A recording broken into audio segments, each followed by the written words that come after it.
नमस्कार मंडळी. तर आजचा हा परोठा एवढा जबरदस्त लागतो ना, तुम्ही जर याला एकदा बनवून खाल्लं ना तर तुम्ही भाजी नाही खाणार, पण हा परोठा एकदा नक्कीच बनवून खातान.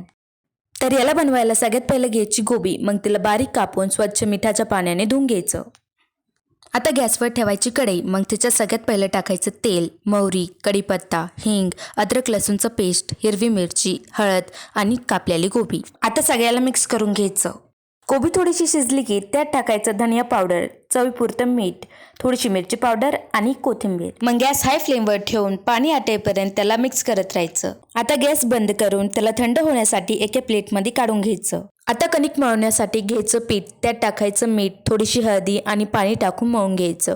थोड्या वेळाने कणिक भिजली की कणकीचा एक उंडा घ्यायचा, त्याला थोडंसं लाटून त्याच्यात मसाला भरून घ्यायचं. उंड्यात मसाला भरला की त्याचं तोंड सगळीकडून दाबून घ्यायचं आणि आता लाटायचं.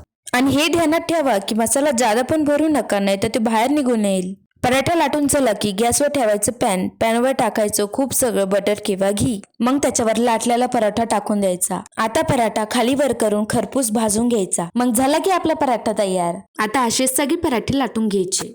तुम्ही या पराठ्याला दही, सॉस किंवा लोणचं सोबत खाऊ शकता. एकच नंबर लागतो बघा.